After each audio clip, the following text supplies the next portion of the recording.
जो बाहर की परिस्थितियों को एकत्रित करके, धन के ढगले लगाकर, सत्ता की कुर्सियां संभालकर, रूप और लावण्य को और पफ और पाउडर और लिपस्टिक के थैले बक्से बनाकर जो सुखी होना चाहता है, वो तो ऐसा समझो कि अग्नि में कूदकर ठंडक चाहता है।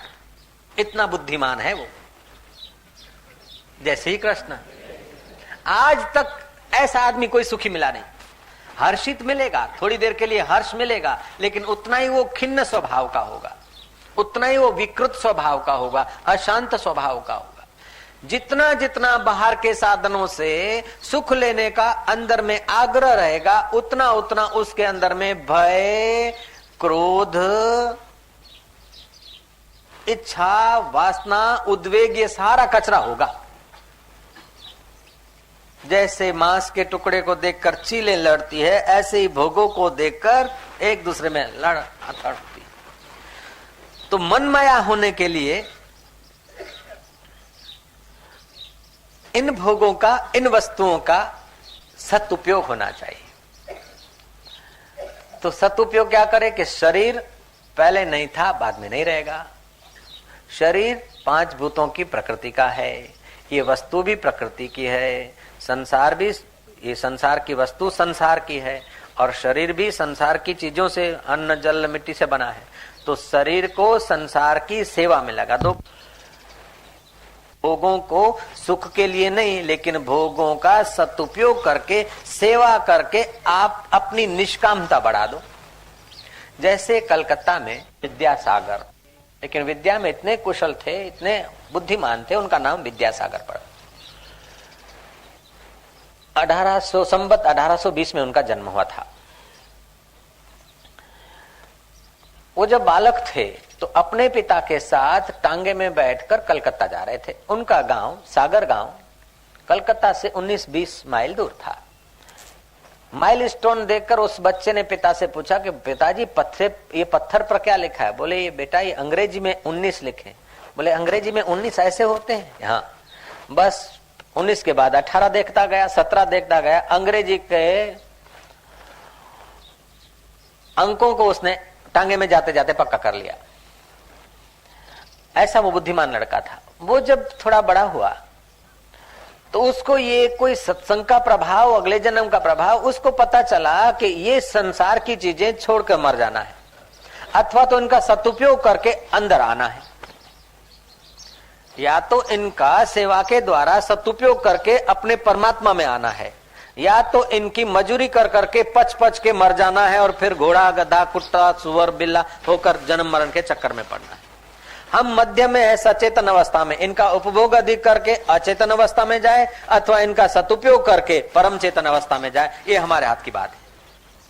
यूनिवर्सिटी में उनकी नियुक्ति हुई और उनको एक डिपार्टमेंट एक्स्ट्रा मिला, तर्क शास्त्र पढ़ाने के लिए। 40 रुपया माहवार उनका पगार बढ़ाया गया। उस जमाने के 40 रुपए बहुत होते थे, लेकिन इतने अक्लमंद आदमी थे और इतने समझू थे कि कुछ ही दिनों में ट्रस्टियों को कहा कि मेरे से ज्यादा श्रीमान वाचस्पति जो है वो तर्क शास्त्र अच्छी तरह से पढ़ा सकते हैं, तो मैं अपने 40 रुपए के स्वार्थ के कारण बच्चों की पढ़ाई में खोट क्यों आने दूं? मेरे में तर्कशास्त्र पढ़ाने की क्षमताएं हैं, लेकिन मुझसे ज्यादा जो मेरे ध्यान में है, वाचस्पति नाम के एक सज्जन, ट्रस्टियों ने इनकी बात स्वीकार रखी। वाचस्पति के लिए निमंत्रण लेके गए। वाचस्पति इनके निमंत्रण को सुनकर चकित हो गए कि इस पोस्ट के लिए तो लोग खींचाखींची करते हैं और तुमको मिली है, और तुमने मेरे लिए ही सजेशन देकर मेरे घर मेरे को बताने आए। वास्तव में तुम विद्यासागर, तुम मानव नहीं हो, तुम देव हो। मानव जब भोगों में ठहरता है तो मानव होता है, आसक्ति करता है तो दानव होता है, और त्याग करता है तो देव होता है। तुम देव हो।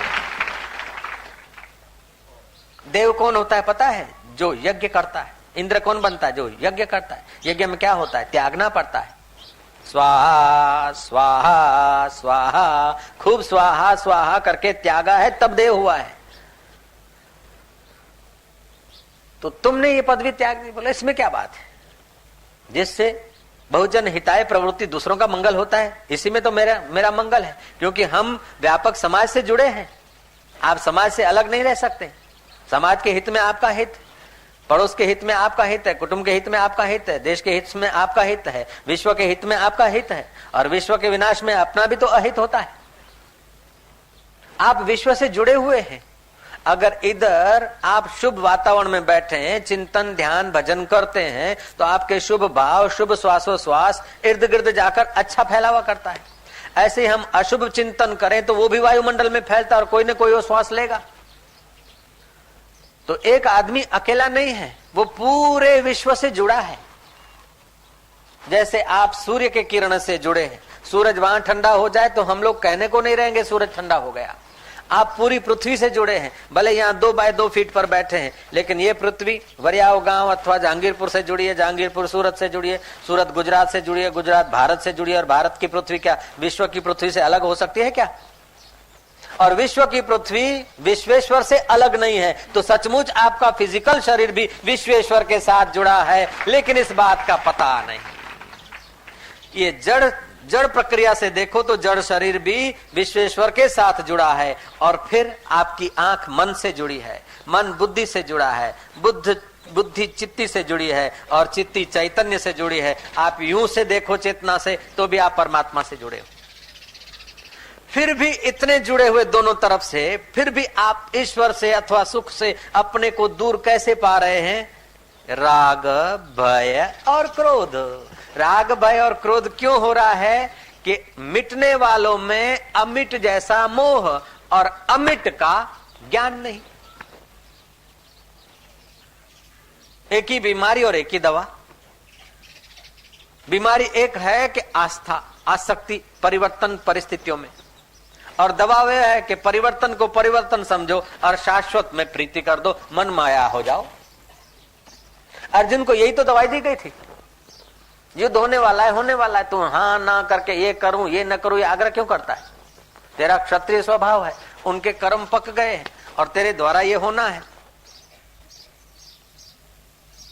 हाँ ना करते करते आखिर करना तो पड़ा, लेकिन ज्ञान को उपलब्ध होकर किया तो कर्ता भाव रहा नहीं। महाभारत का युद्ध जब समाप्त हुआ तो कुंता जी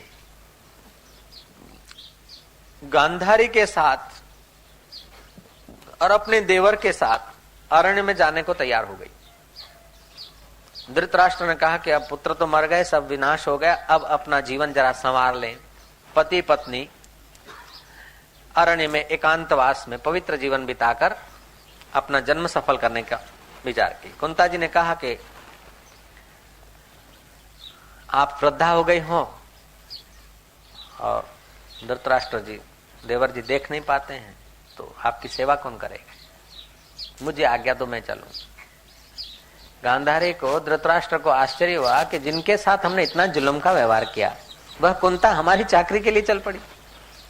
कुंता ने जब ये निर्णय किया तो कुंता का निर्णय अडिग रहता था, वो बड़ी निष्ठावान थी, जरा जरा बात में अपना निश्चय बदलने वाली नहीं थी, उसमें दृढ़ता थी। और जिसके जीवन में दृढ़ता नहीं है वो तो सूखे पीपल के पत्ते जैसा इधर उधर झोंका खाता रहता है।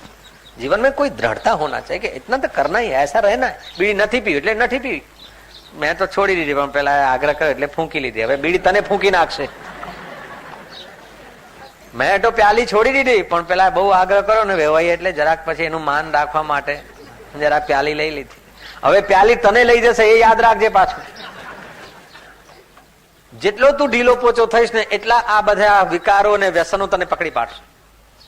એટલે થોડી દ્રઢતા લાવી અને દ્રઢતા માટે વહેલી સવારે ઉઠી નહીં ધોવી પૂર્વ અભિમુખ થઈ જ્ઞાન મુદ્રામાં બેસી ઊંડો શ્વાસ લો અને હરિ ઓમ, ફરી શ્વાસ ભરો ફેફસાઓમાં, હરિ ઓમ। તમારી અંદર અદ્ભુત બળ આવી જશે। 10 મિનિટ કરો દરરોજે, જુઓ ઈચ્છા શક્તિ કેટલી વિકસિત થાય છે। બીડી ની કે પ્યાલી ની કે ગપ્પા સપ્પા ની કે બીજા ત્રીજા વાતોની શું તાકાત છે કે તમારા અહીંયાની હોળી કરે?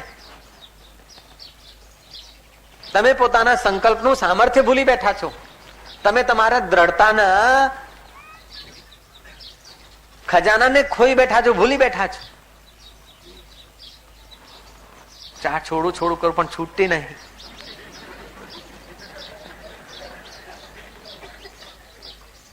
तुम्हारे में ईश्वर का अथाह बल है। ये चाह कम वक्त चाह के कब की क्या ताकत के तुमको जीत ले। एक जरा सी प्याली या सिगरेट बीड़ी या छीकनी की क्या ताकत की तुम्हारा नाक पकड़ ले। तुम अंदर से हार जाते हो तब परिस्थितियों को जीत मिलती है। ईश्वर के लिए भले ईश्वर के आगे तुम दीनहीन हो जाओ, लेकिन अंदर से तुम समझना कि सचमुच में तुम दीनहीन नहीं हो। अगर तुम सचमुच में दीनहीन और तुच्छ होते तो मंदिर में प्रार्थना करके जो बाहर निकलते, भगवान मैं कुछ नहीं, मैं दीन हूं, मैं हीन हूं, मैं पापी हूं, मैं तुच्छ हूं, उस तुच्छ की प्रार्थना करके जो बाहर निकला मंदिर से, उसको बुलाओ कि ये दीनहीन तुच्छ जरा इधर आ जाओ। फिर देखो वो खबर ले लेगा, बदनक्शी का दावा कर देगा। उसकी गहराई में नहीं है तुच्छता, तुम्हारी गहराई में तुच्छता नहीं है।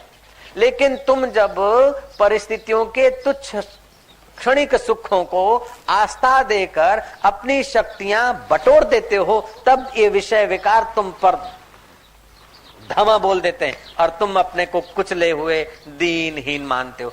कितना भी कुछ हो गया, आज तक कितना भी तुम्हारे पर अन्याय हो गया, मन ने कई बार कसम खा के तुम्हें गिरा दिया, फिर भी अगर अभी आप तुम दृढ़ता करो तो तुम्हारे में वो ताकत है कि सदियों की यात्रा इसी जन्म में पूरी कर सकते हो। बालिया लुटारा 7.5 बैलगाड़ियां भर जाए, इतने लोगों की हत्या किया था। इतनी हत्या तो तुमने नहीं की होगी। नारद जी को पेड़ के साथ बांध दिया था, इतना क्रूर स्वभाव का था। लेकिन जब संत का संग मिल गया और बात समझ में आ गई, करवट ले ली जीवन ने, वाल्मीकि ऋषि बन गए और उनकी लेखनी से जो टपका है वो शास्त्र बन गया, वाल्मीकि रामायण। हम लोग सिर झुकाते हैं। तो तुम्हारे अंदर अथाह ईश्वर का बल पड़ा है, असीम परमात्मा शक्ति पड़ी है। किसी ने कह दिया कि तेरा लड़का भगत हो गया, मैं तो रोके घर वापस आई, अब तो मेरे लिए बड़ौदा जहर हो गया। ओहो, रुलाने वाला, दुख देने वाला तो तुम्हारे दिल में ठेस पहुंचाना चाहता है और उस ठेस को तुमने महत्व दे दिया तो उसकी जीत हो गई। अरे जैसा वो ठेस पहुंचाता है उसके विपरीत बात तू अंदर अपने मन में विचार कर, तो वो बुढ़ा हो जाएगा ठेस पहुंचाने वाला और तेरी विजय हो जाएगी। जो तेरे को मेहना मारते हैं या कुछ करते हैं, अरे तेरा भाई तो देख माला करता भगत हो गया, मेरे को बोलते तेरा भाई भगत हो गया, मेरे को बड़ा दुख होता है। तू सुख किया करके भगत होता है कि भगवान का भाई भगत होता है? अभागों का भाई और बेटा भगत थोड़े होता है। नारायण नारायण नारायण। ओम ओम ओम ओम ओम ओम ओम ओम ओम ओम ओम ओम। अर्थात वस्तुओं का, इज्जत आबरू का, संसार की परिस्थितियों का राग मिटते ही भय और क्रोध मिट जाता है। राग है कि हमको ऐसा कोई न कहे, इसलिए भय होता है, इसलिए क्रोध होता है, इसलिए चिंता होती। कहे तो कहे, उसका स्वभाव है। चिढ़ाने का उसका स्वभाव है, धन्यवाद देने का इस सज्जन का स्वभाव है। कोई सज्जनता से मेरी वखाण कर रहा है तो ये उसका सद्गुण है, और कोई चिड़ालू स्वभाव के कारण वो चिढ़ाता है तो उसका स्वभाव है। तू अपने राम में मस्त रह। नहीं तो संसारी लोग तो, वो घोड़े की बात मैंने सुनाई थी, बाप और बेटा घोड़ा लिए जा रहे थे, बेटा घोड़े पर था, बाप पैदल था। लोगों ने कहा घोर कलयुग आ गया। जवान हट्टा कट्टा घोड़े पे बैठा, बुढ़ा बाप बेचारा पैदल जा रहा है। शर्म की बात। छोरा नीचे उतरा, बाप को बोला तुम बैठ जाओ प्लीज।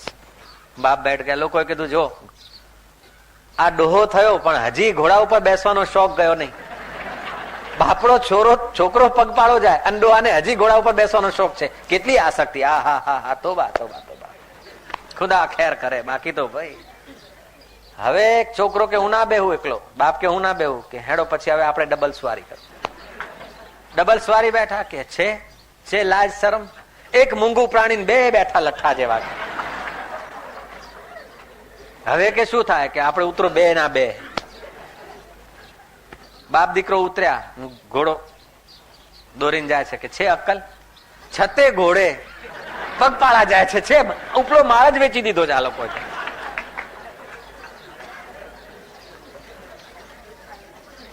घोड़ा है और पैदल जान दे दोनों। और घोड़ा है और दोनों बैठते, और घोड़ा है बाप बैठता तो भी नाराज, बेटा बैठता तो नाराज, दोनों बैठते तो नाराज और एकदम खाली जाते तो नाराज। अब कहने वालों को चुप कैसे कराया जाए, कोई उपाय बताओ। वो क्यों खिलौने हो गए कि उनका आग्रह था कि हमको कोई कहे नहीं। अरे कोई कहे नहीं, ऐसा तो दुनिया में आज तक कोई पैदा ही नहीं हुआ कि जिसके लिए कोई कहे नहीं, कोई उसके लिए न कहे, ऐसा कोई दुनिया में पैदा ही नहीं हुआ। फिर चाहे बुद्ध हो, चाहे कबीर हो, चाहे रामचंद्र जी के गुरु वशिष्ठ महाराज हो, चाहे कृष्ण हो, चाहे मीरा हो, चाहे रोहिदास हो, चाहे तुकाराम हो, चाहे समर्थ रामदास हो, चाहे कोई हो, कहने वाले तो कहेंगे। लेकिन तुम्हारे तरफ से नकटापन भी नहीं होना चाहिए कि कहवा वाला कैसे ना आपने तो फूंको धमाधम, ना ना, ऐसा नहीं। तुम शास्त्र सम्मत जीवन जियो तो फिर कहने वालों का तुम्हारे चित्त पर प्रभाव नहीं पड़ेगा और तुम्हारे जीवन के द्वारा कईयों को सदप्रेरणा मिलेगी। जैसे विद्यासागर बैठे थे, एक लड़का आया कि बोले बाबूजी दुष्काल का मौका है, भिख मांगना मेरा स्वभाव नहीं है, लेकिन हो सके तो 1 पैसा दे दो। विद्यासागर तो सज्जन पुरुष थे, बोले बेटे 1 पैसा, अगर मैं तुझे 2 पैसा दूं तो क्या करेगा? बोले 1 पैसे के चने लेकर उबले हुए चने खाऊंगा और 1 पैसा मां को दूंगा। बोले अगर मैं 4 पैसे दे दूं तो? बोले 2 पैसे के चने घर ले जाऊंगा और 2 पैसे मां को दे दूंगा। अच्छा अगर मैं तेरे को 2 आने दे दूं तो? बच्चा ने सिर नीचा किया और चलता भया।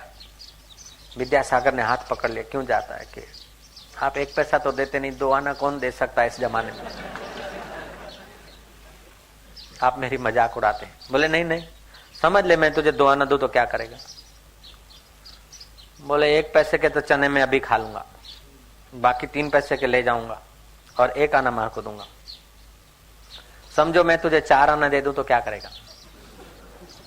बोले 2 आने का तो वही करूंगा और 2 आना बचा के कल आम लेकर बेचूंगा और उससे अपना गुजारा चलाऊंगा। विद्यासागर ने 1 रुपया उसको दे दिया। वो तो हैरान हो गया कि सचमुच ये आदमी अद्भुत है। गया और उसने 2 साल के बाद विद्यासागर जी जा रहे थे कलकत्ते की उस बाजार से, एक युवक ने उनको रोका, हाथा जोड़ी के कि आप पधारो मेरी दुकान पर। बोले भाई मैं तो तेरे को पहचानता नहीं, ये इतनी बड़ी दुकान किसकी है? बोले आप चलो, आप ही की है। विद्यासागर नजदीक आए, आप बैठो, इस दुकान को पावन करो, आपकी दुकान है। बोले मैं तुझे जानता नहीं कि मैं वो लड़का था जिसको आपने 1 पैसा 2 पैसा 4 पैसा करके 1 रुपया दिया था। ये आपके 1 रुपये का रूपांतर है, ये आपकी कृपा का प्रसाद है। विद्यासागर के चित्त से जो आनंद आया, जो शांति मिली और जो उसकी प्रसिद्धि यहां कथा तक पहुंची, अगर वो रुपया फूंक डालते तो क्या मिलता? सीधी बात है, सिद्धू गणित है। विद्यासागर को पता भी नहीं, तप करे पाताल में प्रकट होए आकाश, जिसमें आपका स्वत्व है, जिन वस्तुओं में, रुपयों में, भोग में, वो अगर आप परहित के लिए खर्च कर देते हैं तो आपकी कीर्ति स्थायी हो जाती है। ऐसा नहीं धोखेधड़ी या फरेब से किसी की कीर्ति होती है, उसकी कीर्ति टेम्परेरी है। राजाधिराज अन्नदाता महाराज घड़ी खम्मा वो थोड़ी देर के लिए होगी। सचमुच अपने पसीने का, अपने स्वत्व का अगर भोग न भोगे और सदुपयोग करता है तो उसका यश लंबा हो जाएगा। सादे सुदे कपड़े पहनते थे, अपने विषय में ज्यादा खर्च नहीं करते थे, चांसलर तक की पोस्ट पे पहुंचे थे, क्या क्या उनको पद मिले थे, अधिकार मिले थे, लेकिन अधिकारों के कारण टाई बैकटाई नेकटाई नहीं आई थी। सादा जीवन, पवित्र जीवन था। रास्ते से जा रहे थे, एक आदमी आंसू झराता हुआ मिला, पर दुख कातरता का स्वभाव उनमें था। वो रास्ते चलते चलते भी खोजते कोई सेवा का मौका मिल जाए। कहीं ईंट पत्थर है तो उसको किनारे लगा देते, और कोई रोता दुखियारा देखते तो उसके तरफ सहानुभूति से बात करते थे। सहानुभूति से बात करके उसका मार्गदर्शन करते समय उसको जो आनंद आता है, उसको जो सुख मिलता है, उससे ज्यादा मार्गदर्शक को असहानुभूति करने वाले को सुख होने लगता है। उसको तो तुम रास्ता बताओ चले तब फायदा हो, लेकिन तुमने सहानुभूति से रास्ता बताया तो तुम्हारे हृदय में उसी समय फायदा होने लगता है। भय, राग और क्रोध रवाना होने लगता है। भैया,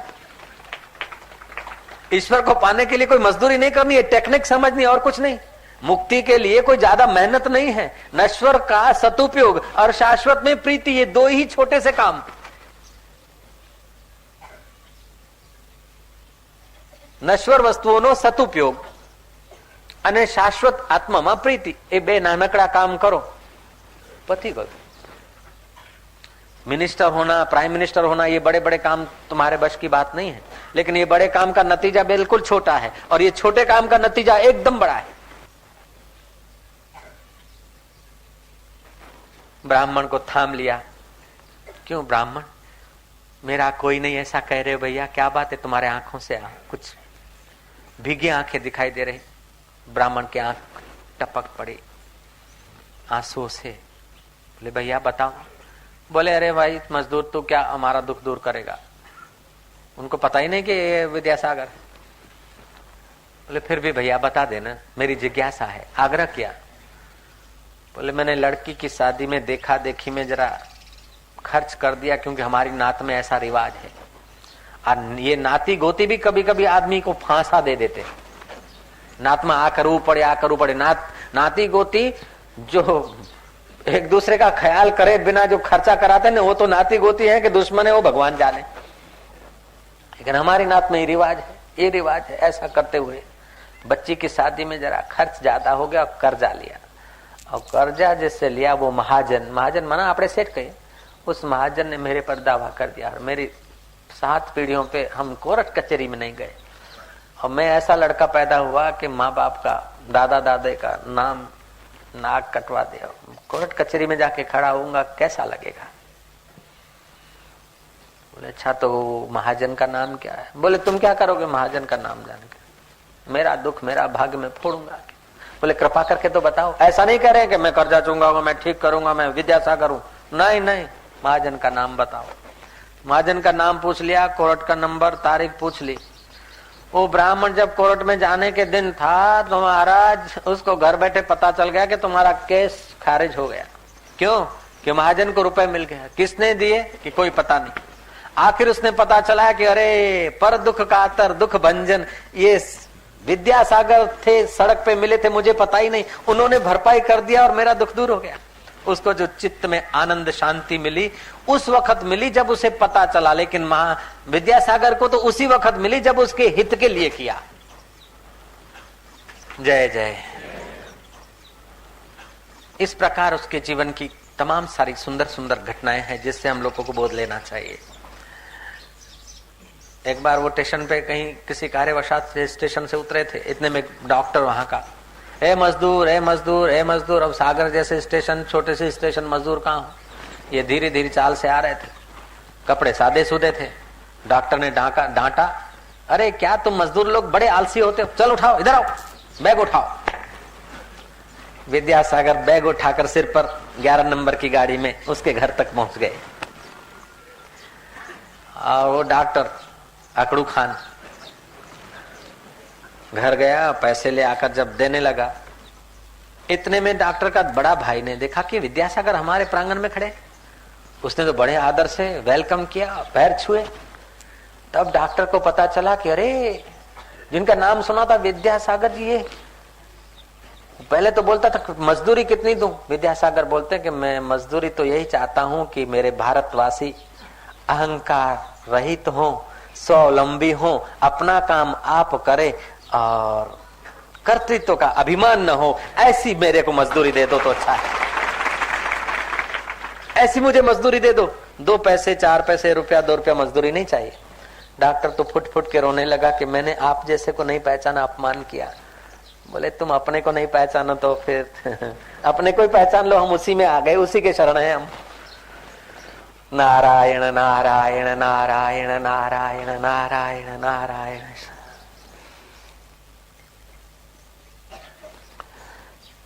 आकर्षण जो है स्त्री में, पुरुष में, पदार्थ में, यही हमको भय, शोक और जवाबदारी में डाल देता है, जिससे स्त्री, पुरुष और पदार्थ शोभायमान हो रहे हैं, उसके आकर्षण का पता नहीं। इसलिए इन बाहरी आकर्षणों में हम हस्ताक्षर कर लेते हैं, और बाह्य आकर्षणों में हस्ताक्षर कर लेते हैं तो मन माया नहीं हो पाते हैं। मन माया नहीं हो पाते, इसलिए सारे दुख और पापों की शुरुआत हो जाती है। ओम ओम ओम ओम ओम ओम ओम ओम ओम ओम ओम ओम ओम ओम ओम। ज्ञान विवेक बाहर मिलता सो मिले, अंतर सब सो एक। बाहर मिलने जुलने में सबसे ठीक, लेकिन अंदर में समझे कि ये सब स्वप्न है, ये सब आने जाने वाली परिस्थितियां हैं। मेरा तो मिलने हार वो है, मेरा कृष्ण तत्व, मेरा राम तत्व, मेरा गुरु तत्व, मेरा आत्मदेव। ऐसा अगर सजगता से भान रहे तो भय, राग, क्रोध क्षीण होता जाएगा, और जितनी जितनी आस्था मिटती जाएगी नश्वर वस्तुओं की, उतना उतना भय, राग, क्रोध दूर होता जाएगा। और जितना जितना भय, राग, क्रोध दूर होता जाएगा, उतना उतना मनमया होता जाएगा, और जितना मनमया होगा, बहु ज्ञान तपसा। फिर एक बात और समझ लेना, जरा सूक्ष्म है। विद्यासागर की नाई सेवा करना अच्छा है, लेकिन इसमें भी कुछ न कुछ बाहर के वस्तुओं की पराधीनता रहती है। धन की, सेवा लेने वाले की, सेवा करने वाले तन की, और सेवा करने का निर्णय करने वाली बुद्धि की, इनकी तो पराधीनता बनी रहती है। पूर्ण सुख यहां भी नहीं मिलता। सुख तब मिलता है जब पूर्ण तत्व का बोध होता है। पूर्ण स्वतंत्रता तब मिलती है जब पूर्ण आत्मा को मैं रूप में साक्षात्कार करता है। तो गीताकार ने कहा, आरुरुक्ष मुनिर योगम कर्म कारणम उच्चते। योग में आरूढ़ होना चाहे, संसार में सफल होना चाहे तो निष्काम कर्म करो। निष्काम कर्म करने से हृदय शुद्ध होगा, और शुद्ध हृदय होने लगे तो फिर समय बचाकर ध्यान मग्न हो जाओ। जय जय। समय बचाकर ध्यान मग्न हो जाओ, और फिर ध्यान करते करते ध्यान में जब आगे बढ़ो तो फिर सांख्य को ले आओ, विवेक विचार को, और साक्षात्कार करके मुक्त हो जाओ।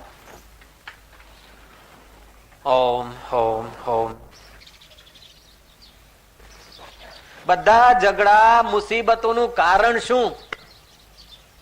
બહારના જગતના વ્યવહારને આપણી વાસનાના દોરે બરાબર એ રીતે બાંધી રાખવાનો જે આગ્રહ છે, એનાથી જ બધા દુઃખ ઉત્પન્ન થાય છે। બોલો, એક તરફ એ દુઃખ ઉત્પન્ન ન થાય એની કાળજી રાખવી, અને બીજી તરફ હું કહી દઉં છું, દુઃખ ઉત્પન્ન ન થાય એની કાળજી રાખવી, પણ એ સહેલી નથી હો। જય શ્રી કૃષ્ણ। કેમ સહેલી નથી?